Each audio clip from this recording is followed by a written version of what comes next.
Today, on an all-new episode of The Wildlife, we're taking on the icy cold waters and the steep canyon walls of Eagle Creek Trail.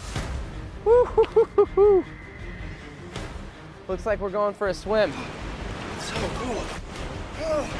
Now, every checkpoint that I reach today raises money for Girl Scouts of America. I've got something for you guys. It's geocaching like you've never seen before. One bad step, and it's a long way down. I guess that's why we call it The Wildlife. And it's happening right now on The Wildlife. This is single-handedly the most extreme thing I have ever done in my life. And this is the view from the top of Monkey Fish. The most prehistoric fish that we can even think of right now. That's how it's done! That is one big Dungeness All crab. over the place. That's all I can do just to hang on. This is The Wildlife.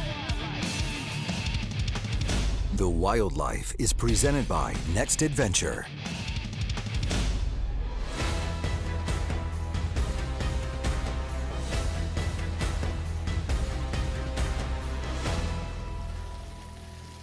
Just about half a mile away from my destination, the coordinates of this first checkpoint.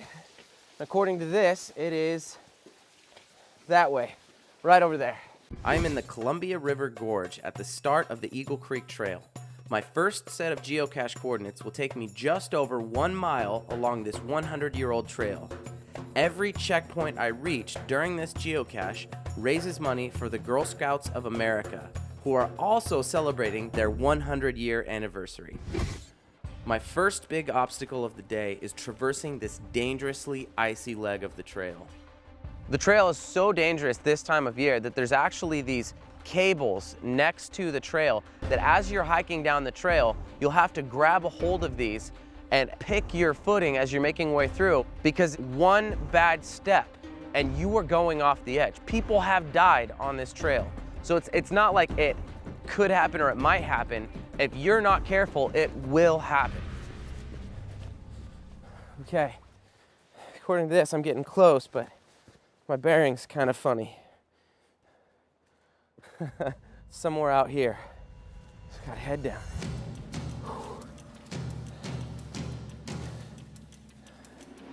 Over here. All right. One bad step, and it's a long way down. Okay. According to my GPS, it's about 40 feet that way. But that's a cliff. So, hang on, what's this?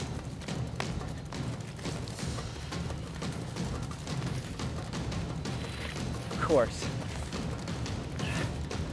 All right. Well, if my math is correct, then rope, climbing gear. Looks like we're going down. Let's get this set up. I love this because Girl Scouts of America empowers girls through fun and friendship. It provides nurturing experiences so valuable that one Oregon family has stayed involved in the program for 4 generations. I was a Girl Scout. My mom was my leader. I was very shy, I would hide when company would come over, and she felt that I needed a little more exposure to the world. The confidence it builds in girls, I can do anything. The opportunity to instill confidence and build friendships brought Sandra back to the Girl Scouts years later when her daughter was in grade school. We did a lot of moving. Her father was in the military, and at one point I felt that she needed to get grounded with friendships and that, and Girl Scouts is a fantastic way to make friends. moving around so much as a kid, I didn't have time to learn how to make friends. And so that short time that I was in Girl Scouts, I learned that. So when my kids started school, I wanted them to have that same experience. And so it was very easy for me to say, sign her up, let's get her into it. I started in Girl Scouts because my mom thought it would be good for me. And I guess according to her that I was very interested in it. This was when I was 5, I don't really remember. I think it was about the same time that my sister was born, which is why she's been in Girl Scouts her whole life. I would always tag along with my sister on events, and I thought they looked really fun and I wanted to join. So mostly every year I would always ask my grandma, am I old enough to be in Girl Scouts?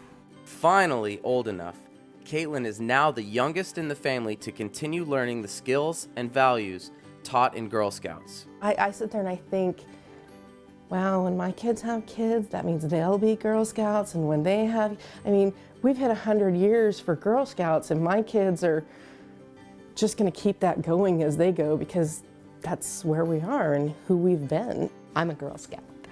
I bleed green. My equipment is all set, with an anchor point secured around a solid tree, my rope prepped, and the proper safety gear needed to rappel towards my first checkpoint. All right.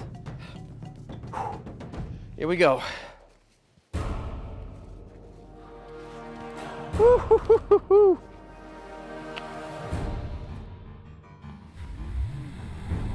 It's always inspiring to me to see an older generation that wants to invest in a younger generation. And that's what the Girl Scouts do, so that young girls can grow up and become leaders. Whew. No matter how many times you do that, it's always a rush. Whew. Coming up on the wildlife. Somewhere over here is my checkpoint. Oh, wow. Looks like we're going for a swim.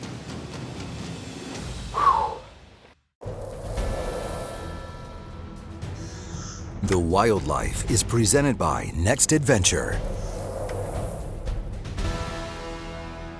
I'm searching for my first checkpoint along one of Eagle Creek's many cliff faces. Anytime you are using a GPS unit and you're right next to a steep cliff face, you're gonna be cutting off your view to the sky. You're gonna be severing your connection to the satellites. So as soon as I was down at the bottom of this cliff, my GPS is done. So I'm on my own.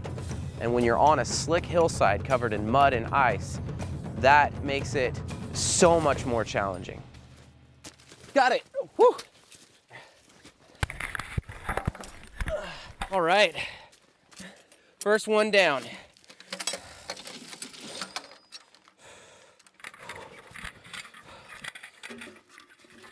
Okay. Off to checkpoint 2, it says, considerate and caring, courageous and strong, in quotations. And that's the coordinates to checkpoint 2. My next set of coordinates is going to take me approximately a half a mile to the southeast and further down the Eagle Creek Trail. My second checkpoint is somewhere near Punch Bowl Falls. But before I can continue hiking, I have to get myself off of this cliffside. Ascending a line is dangerous as is, because this is your lifeline. This is the thing holding you to the top of the cliff. The dangerous part about this ascension was as I'm climbing up the rope, there was actually a little bit of loose rock on the wall. So if I were to plant my foot against the wall and try and use that to push myself up, it's not guaranteed that the foothold that I have is gonna stay there.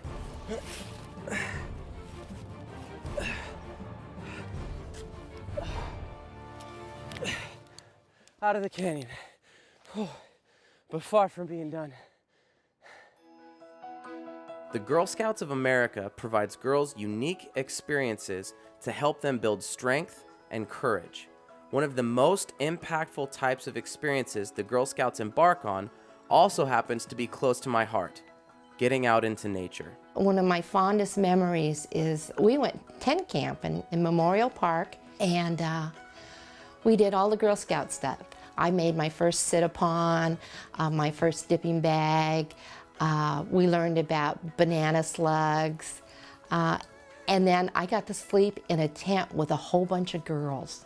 And it was just really special, and it's stuck in my head for a long time.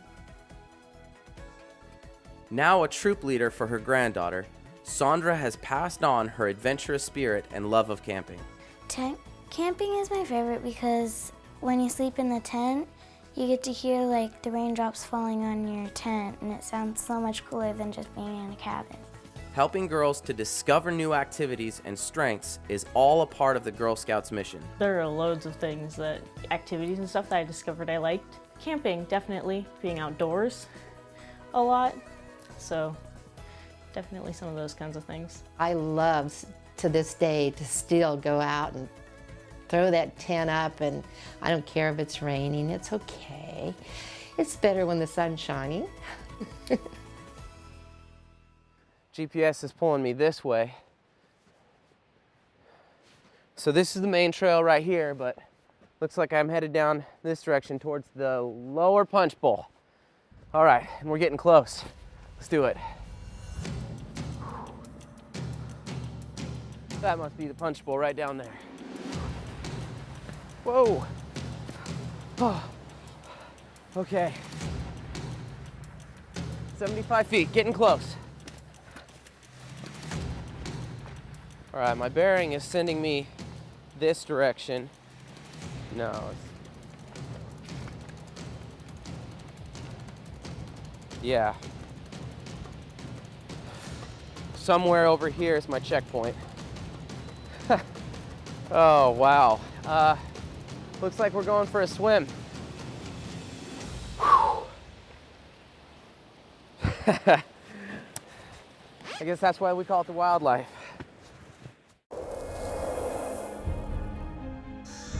The Wildlife is presented by Next Adventure.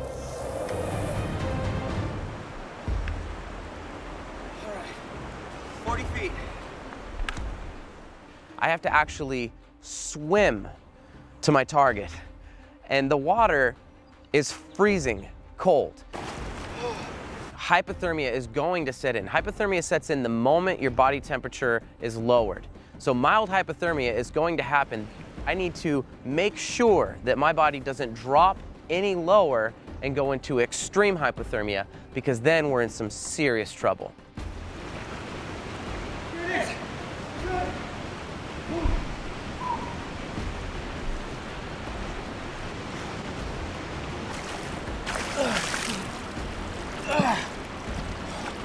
So cool.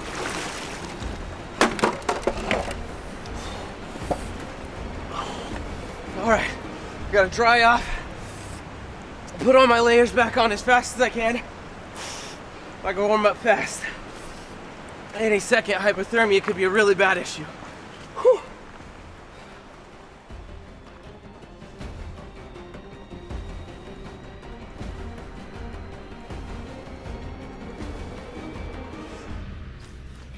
Got my blood flowing a little bit better now. Figure I'm gonna get the checkpoint out of this. Oh, so I can get on the trail. And here we go. It says, and responsible for what I say and do, and to respect myself and others. So now I have my coordinates for my next checkpoint. I'm gonna program these into my GPS. Hit the trail. See if I can get feeling back in my toes.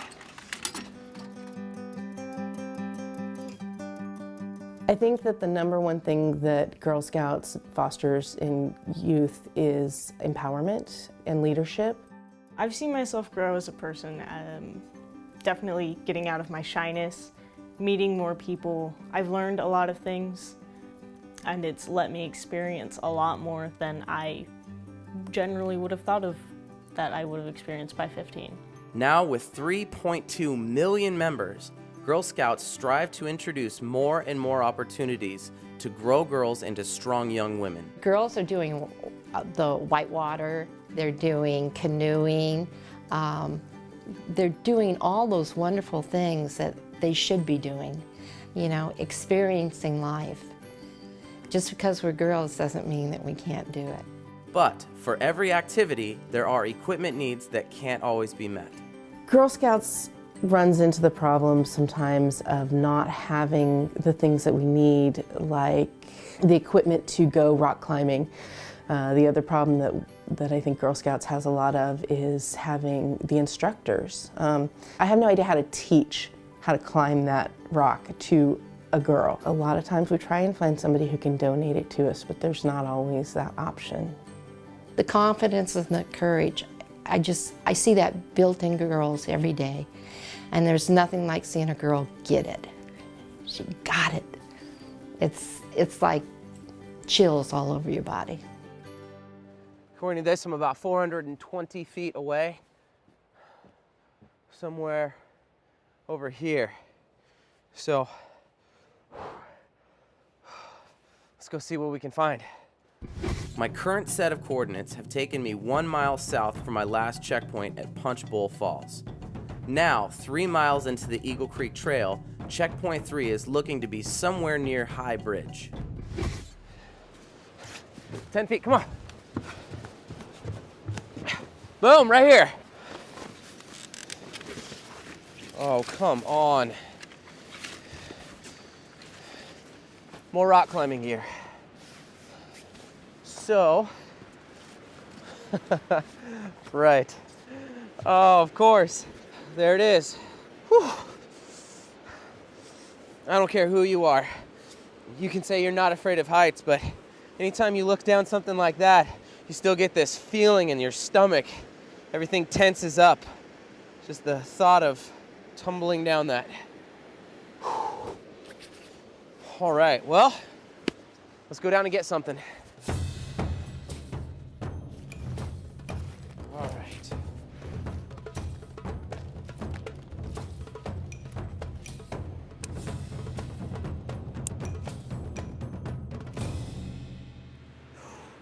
So this is where I'm heading down. I'm running out of daylight, and since we're in a canyon, it seems like it's running out faster than usual. So I gotta get down there, get my coordinates, and come back out as fast as I can. There's a lot of things going on at this moment. I'm drained of energy. Going into the freezing cold waters and then coming out just takes a lot of the energy stores that you have and really depletes them, because now my body's spending all its energy trying to warm back up. Not only that, but my third checkpoint is down a very narrow, deep canyon. The danger here is that if something goes wrong at any point of the rappel down or the ascension back up, I'm stuck. There is absolutely nowhere to go. Woo.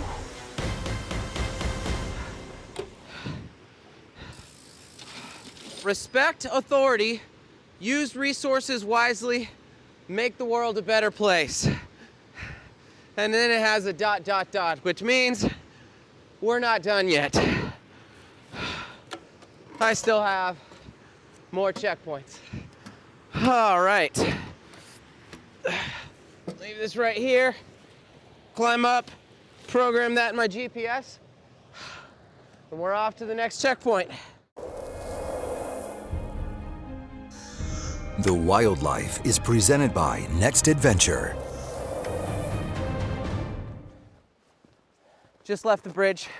I've got the coordinates programmed into my GPS. I'm 0.2 miles away from my next destination. So I gotta cover some ground. The sun is pretty much set, so I'm losing light super fast. So I'm gonna get to this checkpoint and boogie out of here. My next checkpoint is less than 1/4 of a mile away. To get there, I will have to travel south further into the canyon along the Eagle Creek Trail. With daylight waning and no overnight gear in my pack, I have to hurry. Okay, a couple 100 feet away. This checkpoint was scary because I'm running out of time. This way. I just have to keep going to get to my final checkpoint, because if I lose this daylight, I'm gonna have to hike out of this canyon in the dark on extremely steep cliff faces covered in ice.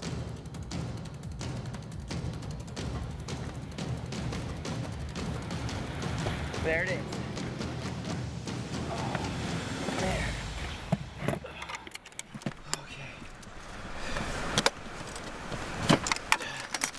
Okay. All kinds of geocaching stuff in here. I love it. And this is what I'm looking for. Here we go, and it says, "And be a sister to every Girl Scout." Congratulations, you've reached the end. Oh my gosh. Woo! It is so good to be done. There's even an exclamation point. That means we are finished. My geocache at Eagle Creek has come to an end. Now I just have to travel north to catch up with the lucky Girl Scout troop that is going to reap the benefits of my reward. I just returned from my adventure at Eagle Creek and I'm meeting up with a local Girl Scout troop here at Club Sport Oregon, and I can't wait to give them some really sweet gear. Hello, girls. How you doing? Good. Well, guess what? I finished my adventure at Eagle Creek and I brought you girls here to Club Sport because I want to take you on an adventure as well. Follow me. Follow me. Come on. Come on. Yeah. I brought you here because we are going to tie you into some ropes and get you climbing the rock walls so that you can earn your My Best Self and your Staying Fit badges. You guys want to climb? Let's get over here. Let's climb some rocks. The coolest part about the wildlife is that we have this element of surprise. And the Girl Scouts had no clue what they were there for and were blown away. They got badges, they got gear, and now they can go earn more badges with that gear. It's all yours. They want to go out there and do these really intense things because it's what they do. They are little female versions of me.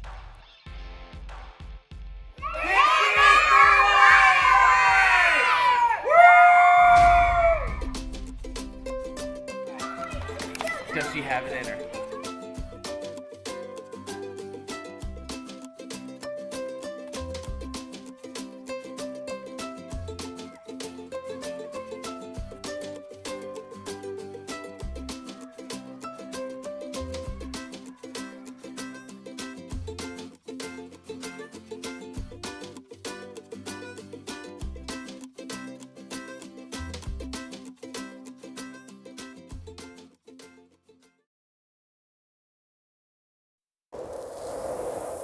The Wildlife is presented by Next Adventure.